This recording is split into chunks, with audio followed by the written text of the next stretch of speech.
ಪ್ರತಿ ಮನೇಲಿ ನಾರ್ಮಲಾಗಿ ಖಾರ ಪೊಂಗಲ್ಲು ಇದ್ದೇ ಇರುತ್ತೆ. ಆದರೆ ಈ ಥರ ಒಂದು ಸ್ಪೆಷಲ್ ಇಂಗ್ರೀಡಿಯೆಂಟಾಗಿ ಯಾವತ್ತಾದರೂ ಮಾಡ್ಕೊಂಡಿದ್ದೀರಾ, ಅದರ ರುಚಿನೇ ಬೇರೆ ಲೆವೆಲ್ ಆಗಿರುತ್ತೆ. ಸೊ ಏನಿಲ್ಲ, ಸಿಂಪಲ್ಲಾಗಿ ಈಸಿ ರೆಸಿಪಿ ಇದು. ಸೊ ಇದಕ್ಕೆ ನಾವು ಇಲ್ಲಿ ಇದಕ್ಕಿರೋ ಅವರೆ ಬೇಳೆನ ಹಾಕ್ಕೊಂಡು ಒಂದು ರುಚಿಯಾಗಿರೋಂತಹ ಖಾರ ಪೊಂಗಲ್ನ ನಾನಿಲ್ಲಿ ಮಾಡ್ತಾಯಿದ್ದೀನಿ. ಸೊ ಇದನ್ನು ಹೇಗೆ ಮಾಡೋದು ಅಂತ ನಾನಿಲ್ಲಿ ಸ್ಟೆಪ್ ಬೈ ಸ್ಟೆಪ್ ನಿಮಗೆ ಹೇಳ್ಕೊಡ್ತಾ ಹೋಗ್ತೀನಿ. ಸೊ ದಯವಿಟ್ಟು ವಿಡಿಯೋನ ಕೊನೆವರೆಗೂ ನೋಡಿ. ಸೊ ನಾನು ಮೊದಲಿಗೆ ಇಲ್ಲಿ ಒಂದು ಕಡಾಯಿನ ಇಟ್ಕೊಂಡು 1 ಕಪ್ ಆಗೋಷ್ಟು ನಾನು ಹೆಸರು ಬೇಳೆನ ಹಾಕ್ಕೊತಾ ಇದ್ದೀನಿ. ಅದನ್ನು ನೀಟಾಗಿ ಕೆಂಪು ಬಣ್ಣ ಬರೋವರೆಗೂ ನಾವು ಸಣ್ಣ ಉರಿಲೇ ನಾವು ಹುರ್ಕೊಳ್ಬೇಕಾಗುತ್ತೆ. ಸೊ ಈಗ ನೋಡ್ತಿದ್ರಲ್ಲ ನೀವು, ಸಣ್ಣ ಊರಿನಲ್ಲಿ ಇಟ್ಕೊಂಡು ನಾವಿಲ್ಲಿ ಹುರ್ಕೊಬೇಕಾಗುತ್ತೆ. ಸೊ ಹೈ ಫ್ಲೇಮ್ ಇಡೋದ್ರಿಂದ ಏನಾಗುತ್ತೆ, ಬೇಗ ಕಪ್ಪಗೆ ಆಗಿಬಿಡುತ್ತೆ. ಸೊ ಹಾಗಾಗಿ ನಾವು ಕಡಿಮೆ ಉರಿಲೇ ಇಟ್ಕೊಳ್ಬೇಕಾಗುತ್ತೆ. ಸೊ ಇದು ಉರಿಯೋಷ್ಟರಲ್ಲಿ ನಾವಿಲ್ಲಿ ಒಂದು ಚಿಕ್ಕ ಜಾರ್ಗೆ ನಾನು 4 ಹಸಿಮೆಣಸಿನ್ಕಾಯಿ ಹಾಕ್ಕೊತಾ ಇದ್ದೀನಿ.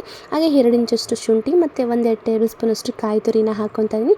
ಜೊತೆಗೆ ನಾನು ಇಲ್ಲಿ ಸ್ವಲ್ಪ ಜೀರಿಗೆನೂ ಕೂಡ 1 ಟೇಬಲ್ ಸ್ಪೂನಷ್ಟು ಜೀರಿಗೆನ ತೊಗೊಂಡಿದ್ದೀನಿ. ಜೊತೆಗೆ 1 ಟೇಬಲ್ ಸ್ಪೂನಷ್ಟು ಕಾಳು ಮೆಣಸನ್ನ ತೊಗೊಂಡು ನೀಟಾಗಿ ನೀರು ಹಾಕ್ದಿರ ತರಿಯಾಗಿ ರುಬ್ಕೊಬೇಕು.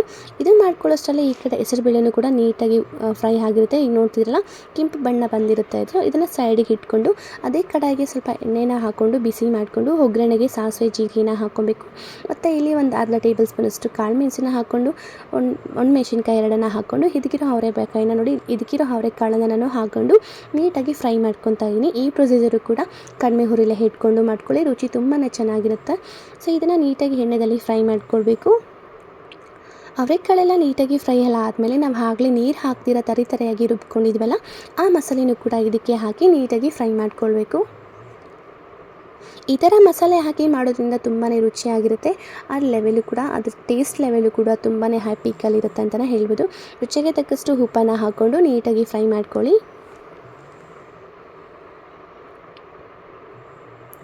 ಎಲ್ಲ ಫ್ರೈ ಆದಮೇಲೆ ನಾವು ಆಗಲೇ ಹುರಿದಿಟ್ಕೊಂಡಿರುವಂತಹ ಹೆಸರುಬೇಳೆನ ಕೂಡ ನಾವು ಈಗಲೇ ಆ್ಯಡ್ ಮಾಡ್ಕೊಳ್ಬೇಕು.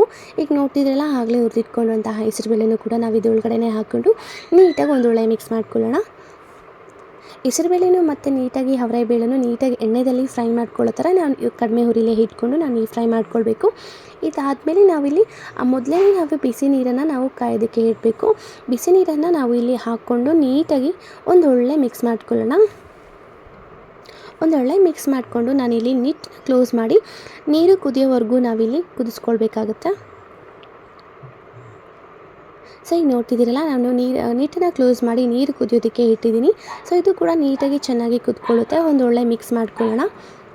ಯಾಕಂದರೆ ನಾವು ಮಧ್ಯೆ ಯಾಕೆ ಮಿಕ್ಸ್ ಮಾಡ್ಕೊಬೇಕಂದ್ರೆ ತಳ ಹಾಡ್ತಾ ಇರಲಿ ಅಂತ ನಾವು ಮಧ್ಯೆ ಮಿಕ್ಸ್ ಮಾಡ್ಕೊಬೇಕು. ನಾನು ಆದಮೇಲೆ ನಾನಿಲ್ಲಿ 2 ಕಪ್ ಆಗೋಷ್ಟು ಅಕ್ಕಿನ ತೊಗೊಂಡಿದ್ದೀನಿ. ಅಕ್ಕಿಯೆಲ್ಲ ಹಾಕ್ಕೊಂಡು ನೀಟಾಗಿ ಮಿಕ್ಸ್ ಮಾಡ್ಕೊಳ್ಬೇಕು. ಮಿಕ್ಸ್ ಎಲ್ಲ ಆದಮೇಲೆ ನಾವು ಇಲ್ಲಿ ಅಕ್ಕಿನ ಕುದಿಯೋದಕ್ಕೆ ಬಿಡಬೇಕು. ನಾನಿಲ್ಲಿ 10ರಿಂದ 15 ನಿಮಿಷ ಅಕ್ಕಿನ ನೀಟಾಗಿ ಕುದಿಯೋದಕ್ಕೆ ಬಿಡ್ತಾ ಇದ್ದೀನಿ. ಅಕ್ಕಿ ಎಲ್ಲ ಆದಮೇಲೆ ನಾನಿಲ್ಲಿ ಕ್ವಾಂಟಿಟಿನ ನೋಡಿಕೊಂಡು ಮತ್ತೆ ನಾನಿಲ್ಲಿ 1 ಕಪ್ ಆಗೋಷ್ಟು ನೀರನ್ನು ಹಾಕ್ಕೊಂಡು ಮತ್ತೆ ಒಂದು ಒಳ್ಳೆ ಮಿಕ್ಸ್ ಮಾಡ್ಕೊಳ್ತಾ ಇದ್ದೀನಿ. ಒಂದು ಒಳ್ಳೆ ಮಿಕ್ಸ್ ಆದಮೇಲೆ ನೀಟನ್ನು ಕ್ಲೋಸ್ ಮಾಡಿ ನಾನು ಮತ್ತೆ 10ರಿಂದ 15 ನಿಮಿಷ ಕಾಲಾವಕಾಶ ಕೊಟ್ಟು ಬೇಯಿಸ್ಕೊತಾ ಇದ್ದೀನಿ. 10 ನಿಮಿಷ ಆದಮೇಲೆ ನಾನಿಲ್ಲಿ ನೀಟಾಗಿ ಬೇಯೋದಕ್ಕೆ ಬಿಡಬೇಕು. 10 ನಿಮಿಷ ಆದಮೇಲೆ ನಾನಿಲ್ಲಿ ಓಪನ್ ಮಾಡ್ಕೊತಾ ಇದ್ದೀನಿ. ಸೊ ಈಗ ನೋಡಿ, 10 ನಿಮಿಷ ಆದಮೇಲೆ ಅನ್ನ ಎಲ್ಲ ಈ ಥರ ಯಾವ ಥರ ಬೆಂದಿದೆ ಅಂತ ನೀವೇ ನೋಡ್ತಿದ್ದೀರಲ್ವ. ಮತ್ತು ಇದನ್ನು ನೀಟಾಗಿ ಒಂದು ಒಳ್ಳೆ ಮಿಕ್ಸ್ ಮಾಡಿಕೊಂಡು ಒಂದು 10 ನಿಮಿಷ ಬೇಯಿಸ್ಕೊಳ್ಬೇಕು. ನೋಡಿ, 10 ನಿಮಿಷ ಮತ್ತೆ ಬೇಯಿಸ್ಕೊಂಡಾದ್ಮೇಲೆ ಕಾಳು ಮತ್ತು ಅನ್ನವು ಕೂಡ ನೀಟಾಗಿ ಸಾಫ್ಟಾಗಿ ಬೆಂದಿರುತ್ತೆ.